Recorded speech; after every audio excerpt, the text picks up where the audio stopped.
Hello friends, good morning. Welcome to Guidance Guru in partnership with Unacademy. আজকে হচ্ছে 8ই December এবং আজকে আমরা 7 তারিখ গতকাল এবং আজকের কারেন্ট অ্যাফেয়ার্সগুলো আলোচনা করব। তো অবশ্যই সঙ্গে থাকো, লাস্ট পর্যন্ত দেখতে থাকো। প্রত্যেক দিন কারেন্ট অ্যাফেয়ার্সের ক্লাস আমরা করে থাকি সকালে। তো গতকাল কিছু সমস্যা থাকার জন্য ক্লাস হয়নি, তাই আজকে দুটো ক্লাস একসঙ্গে। তো অবশ্যই লাস্ট পর্যন্ত দেখবে। নতুন হয়ে থাকলে আমাদের চ্যানেল এক্ষুনি সাবস্ক্রাইব করো। প্রত্যেক দিন এনটিপিসি রেলওয়ে প্রিপারেশন নেওয়ার জন্য, যে কোনো সরকারি চাকরির প্রিপারেশন নেওয়ার জন্য এবং প্রত্যেক দিন সকালে কারেন্ট অ্যাফেয়ার্সের ক্লাস করার জন্য, এবং পাশে দেওয়া বেল আইকন অবশ্যই অন করবে। তারপর অল নোটিফিকেশানে ক্লিক করবে, তাহলেই আমাদের প্রত্যেকটি ক্লাসের নোটিফিকেশান পেয়ে যাবে। এবং তোমরা আনএকাডেমিতে এখনও যদি জয়েন না করে থাকো, তাহলে ডেসক্রিপশানে লিঙ্ক দেওয়া থাকবে, সেখান থেকে তোমরা আনএকাডেমি অ্যাপটা ডাউনলোড করো। সেই লিঙ্কে ক্লিক করে আনএকাডেমি অ্যাপ ডাউনলোড করার পর গাইডেন্স গুরু লিখে সার্চ, সেখানে গাইডেন্স গুরু এই কোড ব্যবহার করবে, তাহলেই তোমরা সমস্ত ক্লাসগুলো ফ্রিতে দেখতে পারবে। ফ্রি ক্লাসগুলো দেখার জন্য আমাদের আনলক কোড হচ্ছে গাইডেন্স গুরু। তো এই কোডটা তোমরা ব্যবহার করবে, তাহলেই তোমরা সমস্ত ক্লাসগুলো একেবারে তোমরা ফ্রিতে দেখতে পারবে। ঠিক আছে, তাহলে তোমরা আনএকাডেমি অ্যাপটা ইনস্টল করে নাও এক্ষুনি এবং ক্লাসগুলো ফ্রিতে এনজয় করো। ফ্রি ক্লাসগুলো পাবে, তার সঙ্গে ফ্রি পিডিএফ পাবে, ডেলি 50টার মতো ক্লাস, ফ্রি কুইজ পাবে, আরও অনেক কিছু পাবে তোমরা। চলো তাহলে দেরি না করে আজকের ক্লাসটা আমরা শুরু করব। তো ফ্রেন্ডস, আমাদের প্রথমেই যে আজকে মোস্ট ইম্পর্টেন্ট কোয়েশ্চেনটা রয়েছে সেটা হচ্ছে, কোন ভারতীয় এশিয়ান অব দ্য ইয়ার 2020 আখ্যা পেল, বা কোন ভারতীয় এশিয়ান অব দ্য ইয়ার 2020 এর তালিকায় নিজের নাম অন্তর্ভুক্ত করাতে পেরেছে, বা এশিয়ান অব দ্য ইয়ার হিসেবে তকমা পেয়েছে কোন ভারতীয়? কারেক্ট আনসার কী হবে? Adar Poonawalla. Option A is the correct answer. Adar Poonawalla সম্প্রতি এই স্বীকৃতি পেয়েছে। তো সম্প্রতি এশিয়ান অব দ্য ইয়ার 2020-তে মোট 6 জনের নাম প্রকাশিত হয়েছে। সেই 6 জনকে এই সম্মান দেওয়া হয়েছে এশিয়ান অব দ্য ইয়ার। তো সেই 6 জনের মধ্যে রয়েছে ভারতের একজন আদার পুনাওয়ালা, তার সঙ্গে রয়েছে চীনের 2 জন, জাপানের 1 জন, সিঙ্গাপুর 1 জন, সাউথ কোরিয়ার 1 জন। তো আদার পুনাওয়ালা তিনি হলেন ভারতের যে সিরাম ইনস্টিটিউট রয়েছে, সিরাম ইনস্টিটিউট অফ ইন্ডিয়ার সিইও। ঠিক আছে, তো Adar Poonawalla most important question. Next কোয়েশ্চেনে যাওয়ার আগে প্রত্যেক দিনের মতো তোমাদের আজকেও বলবো যে অবশ্যই লাইক করো, তোমার বন্ধুদের সাথে শেয়ার করো আমাদের ক্লাস যদি ভালো লাগে তো। এবং আজকের লাস্টে একটা কোয়েশ্চেন জিজ্ঞেস করবো, সেই কোয়েশ্চেনের উত্তর তোমরা প্রত্যেকে কমেন্টে জানাবে। তো আমাদের দ্বিতীয় কোয়েশ্চেন, বিখ্যাত অ্যাথলিট ও অভিনেতা রেফার জনসন প্রয়াত হলেন। তিনি কোন দেশের অধিবাসী ছিলেন? তিনি একজন বিখ্যাত অ্যাথলিট ছিলেন এবং সঙ্গে সঙ্গে তিনি একজন অভিনেতাও ছিলেন। তো তিনি সম্প্রতি মারা গেলেন। তিনি কোন দেশের অধিবাসী ছিলেন? কারেক্ট আনসার হবে আমেরিকার বা মার্কিন যুক্তরাষ্ট্রের অধিবাসী ছিলেন। এবং আরেকটা কোয়েশ্চেন এখান থেকে তোমাদের ইম্পর্টেন্ট হচ্ছে যে তিনি 1960 সালে কিন্তু অলিম্পিকে স্বর্ণপদক পেয়েছিলেন। ঠিক আছে, option D correct answer. Next question, Bharat কোন দেশ বৌদ্ধিক সম্পর্কের অধিকার প্রতিষ্ঠার জন্য একটি চুক্তি স্বাক্ষর করলো? ভারত এবং কোন দেশ?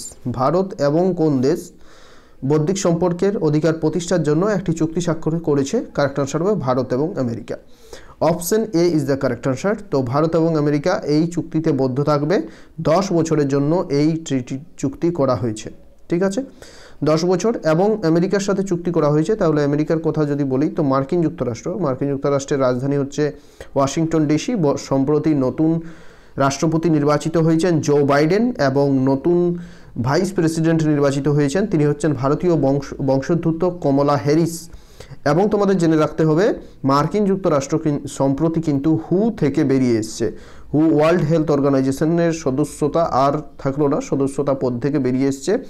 এবং ওপেন স্কাই ট্রিটি যেটা ছিল, ওপেন স্কাই ট্রিটি থেকেও কিন্তু মার্কিন যুক্তরাষ্ট্র বেরিয়ে এসছে। এবং মার্কিন যুক্তরাষ্ট্র কি করেছে সম্প্রতি? পাকিস্তানের সমস্ত বিমানের জন্য কিন্তু তারা প্রতিবন্ধকতা, পাকিস্তানের সকল বিমানকে তারা ব্যান করেছে। তো এতগুলো তোমাদের মনে রাখতে হবে। আরেকটা মনে রাখতে হবে, যেটা ভারত এবং আমেরিকার মধ্যে যে যুদ্ধ অভ্যাসগুলো হয়ে থাকে তার মধ্যে রয়েছে বজ্রপ্রহার, তারপর হচ্ছে টাইগার ট্রাম্প।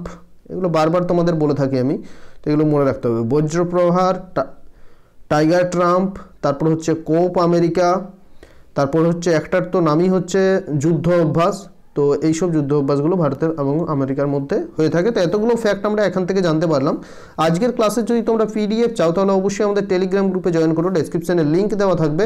অথবা তোমরা টেলিগ্রামে গিয়ে আমাদের চ্যানেলের নাম লিখে সার্চ করবে, তাহলেও তোমরা কিন্তু আমাদের টেলিগ্রাম গ্রুপে জয়েন করতে পারবে। চলো নেক্সট কোয়েশ্চেন হচ্ছে, বিশ্ব ম্যালেরিয়া রিপোর্ট 2020 অনুযায়ী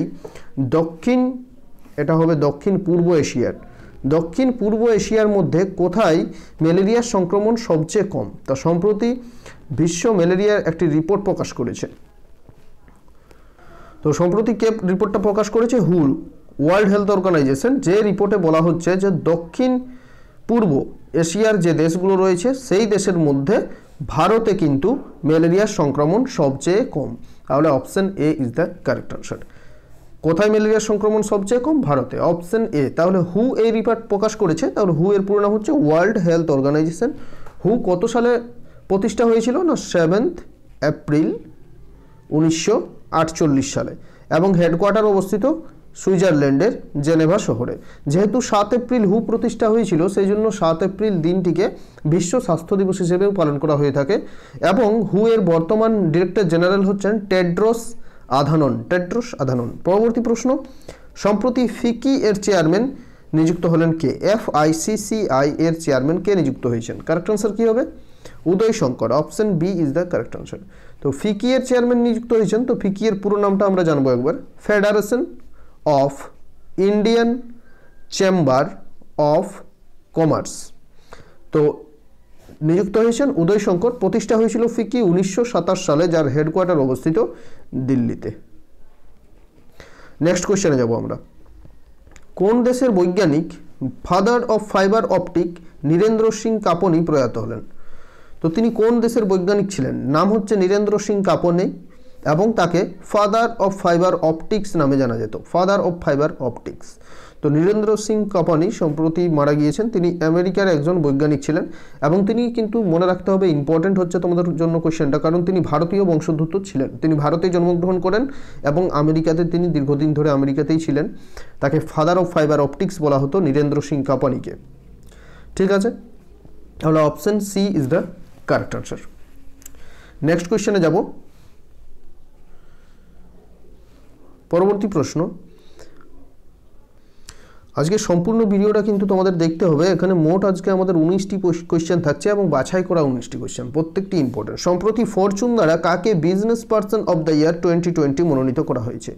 ফরচুন দ্বারা বিজনেস পার্সন অফ দ্য ইয়ার 2020 সম্প্রতি মনোনীত করা হয়েছে শান্তনু নারায়ণ এবং অজয় বঙ্গা, এই দুজনকে। তাহলে অপশন সি এর এ ও বি উভয়কেই business person of the year মনোনীত করা হয়েছে। তাহলে option C is the correct answer. এবং সবচেয়ে উপরে এই তালিকায় ভারতের দুজন, একটা তালিকা প্রকাশ করা হয়েছে বিজনেস পার্সন অফ দ্য ইয়ার 2020। তো ভারতের দুজন রয়েছে এই তালিকায়, শান্তনু নারায়ণ, অজয় বঙ্গা, এবং এই তালিকায় সর্বোচ্চ শীর্ষে রয়েছেন এলন মাস্ক। ঠিক আছে, এলন মাস্ককে তোমরা সবাই জানো, অ্যামাজনের প্রতিষ্ঠাতা। অ্যামাজন তো হলেন জব বেজোস। আচ্ছা, এলন মাস্ক তিনি বিশ্বের কিন্তু দ্বিতীয় স্থানে রয়েছেন, দ্বিতীয় ধনী ব্যক্তি। প্রথমে জব বেজোস, তারপরেই হচ্ছে এলন মাস্ক, এবং তৃতীয় স্থানে বিল গেটস। ঠিক আছে, তাহলে এই প্রশ্নের উত্তর হলো অপশন সি। পরবর্তী কোশ্চেন, সম্প্রতি কোন রাজ্যে বিনামূল্যে স্কুলের ছাত্রছাত্রীদের ল্যাপটপ বিতরণ করা হবে? স্কুলের ছাত্রছাত্রীদের বিনামূল্যে ল্যাপটপ বিতরণ করা হবে পশ্চিমবঙ্গে। Option A is the correct answer. আচ্ছা, এটা ভুল বললাম। তো এটা সম্প্রতি তোমাদের একটু ভুল বলেছিলাম, যে এটা কিন্তু হরিয়ানা হবে। এই ধরনের একটা প্রশ্ন আমাদের পশ্চিমবঙ্গের সম্বন্ধেও রয়েছে, যেটা আজকে কিছুক্ষণ পরেই তোমাদের বলবো। পশ্চিমবঙ্গেও কিন্তু ফ্রিতে সমস্ত স্কুলের ছাত্রছাত্রীদের ট্যাবলেট বিতরণ করার কথা ঘোষণা করেছে পশ্চিমবঙ্গ সরকার। তো এক্ষেত্রে কিন্তু হরিয়ানা উত্তর হবে। ঠিক আছে, option A is the correct answer, Haryana. তো হরিয়ানার ট্যাবলেট দেওয়ার কথা ঘোষণা করেছে। হরিয়ানার কারেন্ট অ্যাফেয়ার্সগুলো যদি আমরা দেখি একবার, তো হরিয়ানার কারেন্ট অ্যাফেয়ার্সগুলো হচ্ছে, হেল্প মি মোবাইল অ্যাপ চালু করলো তারা, সমাধান সে বিকাশ নামক ওয়ান টাইম সেটেলমেন্ট যোজনা চালু করেছে, 4th খেলো ইন্ডিয়া গেমস হবে হরিয়ানাতে, প্রজেক্ট এয়ার কেয়ার চালু করেছে হরিয়ানা, এবং হরিয়ানার বর্তমান মুখ্যমন্ত্রী মনোহর লাল খট্টর, গভর্নর হচ্ছেন সত্যদেব নারায়ণ আর্য। তাহলে তোমাদের বলে রাখি, এই ধরনের প্রশ্ন যদি তোমাদের থাকে যে কোন রাজ্য বিনামূল্যে ট্যাবলেট বিতরণ করার কথা ঘোষণা করেছে, পশ্চিমবঙ্গ অপশনে থাকলে পশ্চিমবঙ্গও কিন্তু ঠিক হবে, কারণ হরিয়ানা এবং পশ্চিমবঙ্গ দুটো রাজ্যই কিন্তু ট্যাবলেট দেওয়ার কথা ঘোষণা করেছে। নেক্সট প্রশ্নে যাব, কোন দিনটি প্রত্যেক বছর ইন্টারন্যাশনাল ভলেন্টিয়ার ডে হিসেবে পালন করা হয়ে থাকে? কারেক্ট আনসার কি হবে? ইন্টারন্যাশনাল ভলেন্টিয়ার ডে হিসেবে প্রত্যেক বছর 5 ডিসেম্বর দিনটিকে পালন করা হয়ে থাকে। এবং এবারের থিম কি ছিল? Together we can through volunteering. Together we can through volunteering. পরবর্তী প্রশ্ন, শিপিং মন্ত্রক দ্বারা অযোধ্যার কোন নদীতে রামায়ণ ক্রুজ সার্ভিস চালু করা হলো? অযোধ্যার কোন নদীতে রামায়ণা ক্রুজ সার্ভিস চালু করা হলো? কারেক্ট আনসার কী হবে? সরজু নদীতে, অযোধ্যার সরজু নদীতে এই পরিষেবাটি চালু করা হয়েছে। এবং এটা হচ্ছে প্রত্যেক পর্যটককে, প্রত্যেক নয়, যারা এই পরিষেবা নিতে চাইবে সেই সব পর্যটককে 1.1.5 ঘন্টার মধ্যে 15 কিমি পর্যন্ত কিন্তু ভ্রমণ করানো হবে এই ক্রুজের মাধ্যমে। তাহলে option A is the correct answer. তো তোমাদের বলে রাখি, তোমরা যদি WBCS, WB TET, WBPSC clerkship, WBP, WBPSI, PSC miscellaneous যে কোনো পরীক্ষার জন্যই প্রস্তুতি নিচ্ছ, তাহলে কিন্তু তোমরা আনএকাডেমি থেকে প্রস্তুতি নিতে পারো। আনএকাডেমি অ্যাপ ডাউনলোড করার লিঙ্ক দেওয়া আছে ডেসক্রিপশনে, সেখানে যাও ডেসক্রিপশনে এবং অ্যাপটা ইনস্টল করো। এবং তোমরা আনএকাডেমিতে যদি সাবস্ক্রিপশন নিতে চাও তাহলে দেখো 1 মান্থ, 3 মান্থ, 6 মান্থ, 12 মান্থের জন্য সাবস্ক্রিপশন রয়েছে, 24 মান্থস। তো তোমরা নিজের ইচ্ছা মতো নিতে পারো এবং আমাদের কোড অবশ্যই ব্যবহার করো। তোমরা এই কোডটা ব্যবহার করলে গাইডেন্স গুরু ক্যাপিটাল লেটারে যদি তোমরা ব্যবহার করো তাহলে কিন্তু তোমরা যেমন 10% ছাড় পেয়ে যাবে সাবস্ক্রিপশনের উপরেই, তেমনি তোমরা ফ্রি ক্লাসগুলোও কিন্তু এই কোডের মাধ্যমেই ফ্রিতে দেখতে পারবে। ঠিক আছে, ফ্রি ক্লাসগুলো আনলক করার জন্যও কিন্তু এই কোড ব্যবহার করা যাবে এবং সাবস্ক্রিপশন নেওয়ার জন্যও ব্যবহার করা যাবে। সাবস্ক্রিপশনের সময় তোমরা কিন্তু 10% ডিসকাউন্ট পেয়ে যাবে। ঠিক আছে, চলো আমরা নেক্সট কোয়েশ্চেনে যাব। আমাদের নেক্সট কোয়েশ্চেন হচ্ছে 8th নর্থ ইস্ট ফেস্টিভ্যাল কোথায় আয়োজিত হবে? অষ্টম উত্তর পূর্ব উৎসব কোথায় আয়োজিত হচ্ছে? কারেক্ট আনসার হবে গুয়াহাটি। আসামের গুয়াহাটিতে এই উৎসব আয়োজন করা হবে। তাহলে option A is the correct answer. কেন এই উৎসব প্রত্যেক বছর সেখানে আয়োজিত হয়? না, ভারতের উত্তর পূর্বের সম্পর্কে প্রচার বৃদ্ধি করার জন্য, মানুষকে সচেতন করার জন্য, পর্যটন বৃদ্ধি করার জন্য, এইসবের জন্য কিন্তু এই উৎসবটার প্রত্যেক বছর আয়োজন করা হয়ে থাকে। এবং এবারে 19 এবং 20 ডিসেম্বর দুদিন কিন্তু এই উৎসব আয়োজিত হবে আসামের গুয়াহাটিতে। তাহলে option A is the correct answer. Next কোয়েশ্চেনে যাব। সম্প্রতি কোন সংস্থার একজন বৈজ্ঞানিক ক্যাট রুবিন্স আন্তর্জাতিক মহাকাশ স্টেশনে প্রথম মূলর চাষ করেছেন? তাহলে আন্তর্জাতিক মহাকাশের স্টেশনে তিনি কি করেছেন? মূলর চাষ করেছেন। নাম হচ্ছে ক্যাট রুবিন্স। তিনি কোন সংস্থার বৈজ্ঞানিক? কারেক্ট আনসার হবে নাসা। তিনি হচ্ছেন নাসার বৈজ্ঞানিক। অপশন বি কারেক্ট আনসার হলো তিনি নাসার বৈজ্ঞানিক এবং তিনি 20টি মূলর চারাগাছ সেখানে রোপণ করেছেন এবং সেই 20টি চারাগাছ কিন্তু তিনি সেখান থেকে আবার পৃথিবীতে নিয়ে আসবেন এবং পৃথিবীতে সেগুলোর আবার চাষ করবেন। ঠিক আছে, তাহলে নাসার বৈজ্ঞানিক। তাহলে নাসার পুরো নাম কি হচ্ছে? National Aeronautics and space administration. NASA প্রতিষ্ঠা হয়েছিল 1958। একই বছর ভারতের DRDO কিন্তু 1958 সালে প্রতিষ্ঠা হয়েছিল। ঠিক আছে, নাসার হেডকোয়ার্টার ওয়াশিংটন ডিসিতে। পরবর্তী প্রশ্নে আমরা যাব। বায়ু দূষণের কারণে পৃথিবীর প্রথম মৃত্যু সরকারিভাবে নথিভুক্ত করা হয়েছে কোথায়? অর্থাৎ এর আগেও বায়ু দূষণের কারণে মৃত্যু হয়ে থাকতে পারে, কিন্তু সরকারিভাবে প্রথম নথিভুক্ত হলো যে হ্যাঁ এই মৃত্যুটা বায়ু দূষণের কারণেই হয়েছে। এটা প্রথম হয়েছে কোথায়? না, লন্ডনে। ব্রিটেনের রাজধানী লন্ডনে প্রথম একজন 9 বছরের কন্যা বায়ু দূষণের কারণে মারা গিয়েছেন। তাহলে option D is the correct answer. এবং এটাই হচ্ছে বায়ু দূষণের কারণে প্রথম আইনি মৃত্যু। ঠিক আছে, নেক্সট কোয়েশ্চেন। সম্প্রতি কোন রাজ্যে অবস্থিত কানহলগাঁওকে বন্যপ্রাণী অভয়ারণ্য ঘোষণা করা হয়েছে? কানহলগাঁও বলে একটি স্থান রয়েছে মহারাষ্ট্রে, তো সেই জায়গাটিকে বন্যপ্রাণী অভয়ারণ্যের স্বীকৃতি দেওয়া হয়েছে। তাহলে option A is the correct answer, Maharashtra. তাহলে যদি এরপর থেকে তোমাদের প্রশ্ন থাকে যে কানহলগাঁও অভয়ারণ্যটি কোন রাজ্যে অবস্থিত, তখন কি হবে? মহারাষ্ট্র। এটা হচ্ছে 270 স্কোয়ার কিলোমিটার এরিয়া জুড়ে রয়েছে। তো মহারাষ্ট্রের কারেন্ট অ্যাফেয়ার্সগুলো যদি আমরা দেখি, তো মহারাষ্ট্রে সঞ্জয় গান্ধী, গুগুমাল, নবেগাঁও প্রভৃতি ন্যাশনাল পার্ক রয়েছে, এগুলো মনে রাখতে হবে। মহারাষ্ট্রের মুখ্যমন্ত্রী উদ্ধব ঠাকরে, গভর্নর হচ্ছেন ভগৎ সিং কোশিয়ারি। সুপ্রিম কোর্ট মারাঠা সম্প্রদায়ের সংরক্ষণ বাতিল করলো সম্প্রতি। মারাঠা সম্প্রদায়ের আগে কিন্তু সংরক্ষণ ছিল, এখন বাতিল করলো। সম্প্রতি দূষণের কারণে লনার হ্রদের জল গোলাপি বর্ণ হয়ে গিয়েছিল। রাজ্যপাল সম্প্রতি মাঝি ভিন্ট নামক বই প্রকাশ করেছে। ঠিক আছে, এবং মহারাষ্ট্রের হাইকোর্টের প্রধান বিচারপতি নিযুক্ত হয়েছেন দীপঙ্কর দত্ত। নেক্সট কোয়েশ্চেন আমরা যাব। সম্প্রতি কোন দেশ বিশ্বের দ্বিতীয় দেশ হিসেবে চাঁদের পৃষ্ঠে পতাকা উত্তোলন করলো? এর আগে আমেরিকা প্রথম 1969-তে তারা দাবি করেছিল যে তারা চাঁদের পৃষ্ঠে পতাকা কিন্তু রাখতে পেরেছে। তো দ্বিতীয় দেশ হিসেবে চীন সম্প্রতি চাঁদের পৃষ্ঠে পতাকা উত্তোলন করেছে। Option C is the correct answer. Option C, চীন এই পতাকা উত্তোলন করেছে। তো চীনের একটি মহাকাশযান যার নাম হচ্ছে চ্যাং-5 এই মহাকাশযানটি সম্প্রতি চাঁদে কিন্তু তারা পতাকা উত্তোলন করেছে। নেক্সট কোয়েশ্চেন হচ্ছে, তাহলে চীনের কথা হচ্ছে, তো তোমাদের বলে রাখি, চীনের রাষ্ট্রপতি শি জিনপিং, চীনের রাজধানী বেজিং এবং চীনের কারেন্সি হচ্ছে রেনমিনবি। পরবর্তী প্রশ্ন, সম্প্রতি কে ভারতীয় স্থল সেনার উপপ্রধান নিযুক্ত হলেন?